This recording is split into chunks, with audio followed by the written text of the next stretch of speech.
નમસ્કાર વિદ્યાર્થી મિત્રો, પ્રકરણ 8 ધોરણ 12 અર્થશાસ્ત્ર કૃષિ ક્ષેત્ર એની અંદર ખેત ઉત્પાદકતા વધારવાના ઉપાયો એ મુદ્દાની અંદર આપણે ફરી પાછા ચર્ચા કરીએ. વિદ્યાર્થી મિત્રો, આપણે આગળ નીચી ખેત ઉત્પાદકતાના કારણો વિશે ચર્ચા કરી. શા માટે નીચું ઉત્પાદન છે એ જાણ્યા પછી આપણે કઈ રીતે એને દૂર કરી શકીએ એના ઉપાયો વિશેની વાત કરી શકીએ. કારણ કે આપણે કારણો જાણીએ ને તો એ કારણોને દૂર કરીએ અને એની અંદર સુધારો લાવીએ ને તો ચોક્કસ આપણે એ દિશાની અંદર વધુ ફેરફાર કરી શકીએ અને આપણે ઉત્પાદકતા વધારી શકીએ. તો આપણે કારણો તો જાણી જ લીધા છે. એટલે વિદ્યાર્થી મિત્રો, તમે કારણોનો બરાબર અભ્યાસ કર્યો હશે તો આ પણ તમને તરત જ આવડી જશે. તો શું છે નીચી ખેત ઉત્પાદકતાના કારણોના ઉપાયો અથવા તો ખેત ઉત્પાદકતા વધારવાના ઉપાયો એની ચર્ચા કરીએ. પરીક્ષામાં 5 માર્કની અંદર વિદ્યાર્થી મિત્રો પ્રશ્ન પૂછાઈ શકે છે. હવે ચર્ચા કરીએ. ચાલો આપણે હવે ભારતના કૃષિ ક્ષેત્રની નીચી ખેત ઉત્પાદકતા એ કૃષિ ક્ષેત્રની પછાત અવસ્થાનું પ્રતિબિંબ પૂરું પાડે છે. આવું લખેલું હોય પછી તમારે 5 માર્કની અંદર એનું વર્ણન કરવાનું આવે તો હવે પછી આપણે જે ચર્ચા કરીએ ને એની અંદર આવે છે. તો આપણે જાણીએ છીએ કે ભારતના લોકોનો મુખ્ય વ્યવસાય ખેતી છે, કૃષિ પ્રધાન દેશ છે અને અર્થતંત્રનો આધારસ્તંભ પણ ખેતી છે. એટલે ખેતીની અંદર સુધારણા કરવાની આવશ્યકતા છે. ખેતી ક્ષેત્રની અંદર ઉત્પાદકતા વધારવામાં આવે તો ગ્રામ્ય અર્થતંત્ર, ગ્રામીણ વિસ્તારની આવકમાં વધારો થશે અને ગ્રામીણ વિસ્તારની આવકમાં વધારો થાય તો ઉદ્યોગ ક્ષેત્ર, સેવા ક્ષેત્ર, આ બે ક્ષેત્રોની વસ્તુઓ છે અથવા તો એના દ્વારા જે વસ્તુઓ અને સેવાઓનું ઉત્પાદન થાય તેની માંગમાં પણ વધારો થાય. એ ઉપરાંત રોજગારી છે, બેરોજગારીની સમસ્યા છે, શહેરીકરણ છે, સ્થળાંતર છે, આવકની અસમાનતા છે, આ બધી સમસ્યાઓનું નિરાકરણ પણ ખેત ઉત્પાદકતા વધારવામાં છે. તો કઈ રીતે આપણે ખેત ઉત્પાદકતા વધારી શકીએ? 3 પ્રકારના ફેરફારો આપણે કરીએ. જે કારણોમાં હતા એ સંસ્થાકીય, ટેકનોલોજીકલ અને અન્ય આ 3 પ્રકારના સુધારાઓ દ્વારા આપણે કૃષિ ઉત્પાદન વધારી શકીએ. તો ચાલો આપણે પહેલો જ મુદ્દો અથવા તો પહેલો જ જે સુધારો છે સંસ્થાકીય સુધારા, એની અંદર આપણે શું કરી શકીએ તો આપણે કૃષિની ઉત્પાદકતા વધારી શકીએ. તો એમાં પહેલો જ મુદ્દો આવે છે જમીન વિષયક સુધારાઓ. આપણે નીચી ખેત ઉત્પાદકતાના કારણોમાં જોયેલું કે જમીનદારી પ્રથા, રૈયતવારી, મહાલવારી પદ્ધતિ આવી પરિસ્થિતિ હતી. એને કારણે શું થતું તો કે ખેડૂતને જમીનની માલિકીનો હક નહોતો. તો જો ખેડૂતને જમીનની માલિકીનો હક મળે, જે ગણોત્યા છે એને ખેડ હક મળે, એને પોતાની જમીનની માલિકી પોતાની છે એવી સલામતી, એવું એક વાતાવરણ પ્રાપ્ત થાય તો એ માટે જમીનદારી નાબૂદીના કાયદા છે ઘડવામાં આવ્યા. અને જમીનદારી નાબૂદીના કાયદાની સાથે ખેડ હકની સલામતી તથા સાથ એટલે કે ગણોત્યો જે ખેતી કરતો ને એને સાથ કે ભાડું આપવામાં આવતું.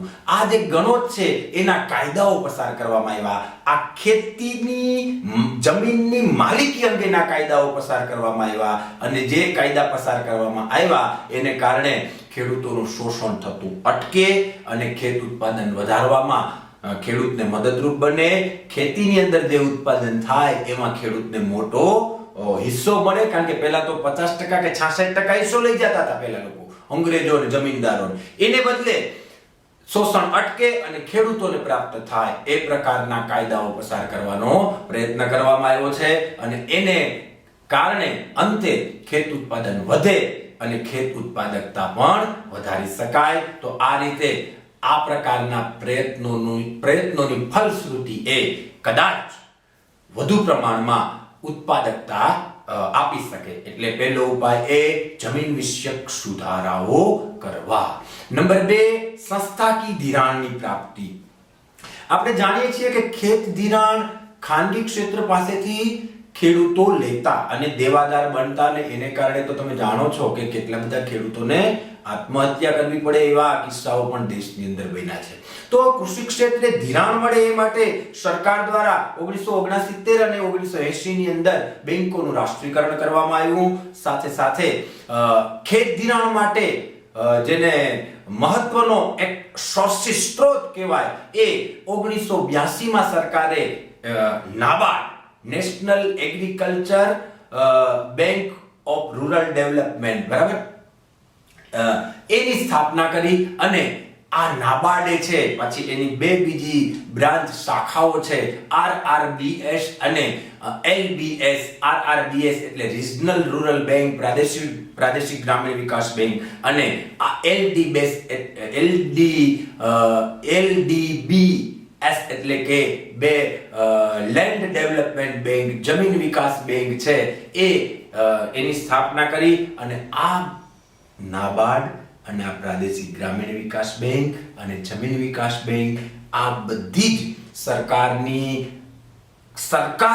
સરકાર દ્વારા પોષક સંસ્થાઓ સ્થાપવાનો હેતુ એ હતો કે ખેડૂતોને સમયસર ધિરાણ મળે પૂરતું ધિરાણ મળે સસ્તું ધિરાણ મળે સરળતાથી ખેતી માટે ધિરાણ ઉપયોગી બની શકે અને આ બધાના ભાગરૂપે અંતે ખેત ઉત્પાદન વધારી અને હેક્ટર દીઠ ઉત્પાદકતા વધારી શકાય એટલે આ પણ એક બીજો ઉપાય મહત્વનો હતો વિદ્યાર્થી મિત્રો સમજી ગયા છો ત્રીજો ઉપાય કૃષિ પેદાશની વેચાણ વ્યવસ્થામાં સુધારો કરવો કૃષિ પેદાશની વેચાણ વ્યવસ્થા આપણે જાણીએ છીએ આગળ ચર્ચા કરી હતી કે ઘણીવાર તો હજી ઉપજ એટલે કે પાક ખેતરમાં ઊભો હોય અને પેલા વેપારીઓ અને શાહુકારો લઈ જાય ખેડૂત પાસેથી અને એને ઓછા ભાવ આપે છેતરપિંડી કરે તોલ માપમાં ગેરરીતિ કરે આવી બધી જ જે પરિસ્થિતિનો ભોગ ખેડૂત બનતો હતો એ દૂર કરવા માટે સરકારે નિયંત્રિત બજારોની સ્થાપના કરી અને એની અંદર ખેડૂતોને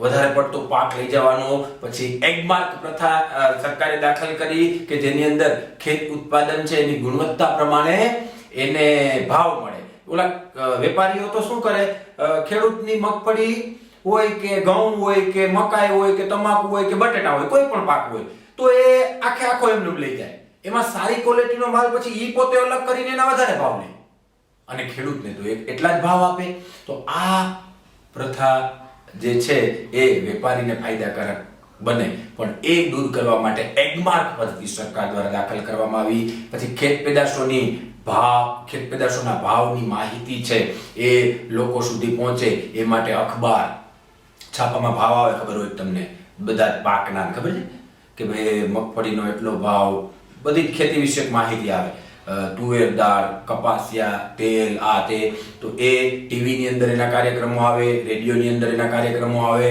તો આ રીતે ખેડૂતો સુધી બજાર ભાવની માહિતી પહોંચાડવાનો પ્રયત્ન કરવામાં આવે ઉપરાંત સરકાર દ્વારા તળિયાના ભાવ જે અત્યારે તમને ખ્યાલ છે કૃષિ આંદોલન ચાલે એની અંદર ખાસ મહત્વના છે MSP જેને કહેવાય છે બરાબર તો આ તળિયાના ભાવ જાહેર કરવામાં આવે આ બધા પ્રયત્નો સરકાર દ્વારા કરવામાં આવ્યા ચાલો એના પછીનો અને એ રીતે ખેડૂતોની ઉત્પાદકતા વધે એ પ્રકારના પ્રયત્નો કરવામાં આવે ચાલો એના પછીનો મુદ્દો વિદ્યાર્થી મિત્રો કૃષિ સંશોધનો હવે આ કૃષિ સંશોધન એટલે કે ખેડૂતોને જે પોતે ઉત્પાદન કરે છે જે પાક લે છે એની અંદર એ પ્રકારના સંશોધનો તમામ પ્રકારના સંસ્થાકીય ખાસ કરીને એવા સંશોધનો છે કે જે ખેડૂતને જાણકારી પૂરી પાડે કે ખેતીની અંદર કયા સુધારા કરી શકાય અને આ જવાબદારી સરકારે નાબાર્ડને સોંપી અને નાબાર્ડ એટલે તમે જાણો છો નેશનલ પરીક્ષામાં એક માર્કમાં પૂછાયો 1982માં એની સ્થાપના થઈ નેશનલ બેંક જે છે national agriculture bank four rural development NABARD બરાબર તો આ જે નાબાર્ડ છે એ ખેડૂતોને તાલીમ આપે છે સમજૂતી પૂરી પાડે છે ઉપરાંત પરંપરાગત ખેતીને બદલે બજારલક્ષી ઉત્પાદન કઈ રીતે કરી શકાય એક્ઝામ્પલ તરીકે હવે ઘણા બધા ખેડૂતો છે એ તરબૂચનું વાવેતર કરતા થયા છે ઘણા બધા ખેડૂતો છે એ નવા આ પેલું ફ્રૂટ આવે છે ને તમને ખ્યાલ હોય તો ડ્રેગન ફ્રૂટ તો ડ્રેગન ફ્રૂટ હવે વાવતા થયા છે ખેડૂતો દવા માટેનો ગમગુવાર કહેવાય એ વાવતા થયા છે ખેડૂતો તો બજારમાં કઈ વસ્તુની ડિમાન્ડ છે એ પ્રકારની માહિતી ખેડૂતો સુધી પહોંચે એ જરૂરી છે તો ખેડૂતો એ વાવે તો એને ફાયદો થાય તો આ રીતે બજારલક્ષી ઉત્પાદન પછી કૃષિ સુધારણાના કાર્યક્રમો છે એ કાર્યક્રમોની અંદર ખેડૂતોની સામેલગીરી પણ સરકારે વધારવાના પ્રયત્નો કર્યા છે ઉપરાંત જુદા જુદા પ્રકારના સામૂહિક ગ્રામ વિકાસની યોજનાઓ છે કે જેના દ્વારા ખેડૂતોને વધુ ફાયદો થાય. ઉપરાંત પંચાયતી રાજ એટલે કે સરપંચને જે છે ને આખું માળખું પંચાયતી રાજ જેને કે સરપંચને, સભ્યોને, ઉપસરપંચને ગ્રામીણ વિસ્તારની અંદર હોય, એ પંચાયતી રાજને વધારે મહત્વ આપ્યું. એને કારણે ગ્રામીણ વિસ્તારની અંદર એ લોકો જ એની સમસ્યાઓ વધારે સમજી શકે, તો એનો વિકાસ કઈ રીતે કરી શકાય એની એને વધારે ખબર હોય એટલે પંચાયતી રાજને મહત્વ આપ્યું. સંકલિત ગ્રામ વિકાસની જુદા જુદા પ્રકારની યોજનાઓ, નાની સિંચાઈ યોજનાઓ, બંધ બનાવવા, ખેત તલાવડીઓ બનાવવી, એને મહત્વ આપ્યું સરકારે. જનધન યોજના દ્વારા સરકારે ખાતા ખોલવાનું દરેક ખેડૂતોનું. એ ઉપરાંત કૃષિ ક્ષેત્રે આધુનિક પદ્ધતિઓ અપનાવવાનું પણ પગલું અને એ દિશાની અંદર સરકારે પ્રયત્નો કર્યા છે અને એ રીતે ખેત ઉત્પાદકતા વધે એ પ્રકારના પ્રયત્નો કર્યા છે. વિદ્યાર્થી મિત્રો, તમે સમજી ગયા છો આ સંસ્થાકીય સુધારાઓ વિશે. હવે આપણે આગળ ટેકનોલોજીકલ સુધારાઓ વિશે વાત કરીશું. જય હિન્દ.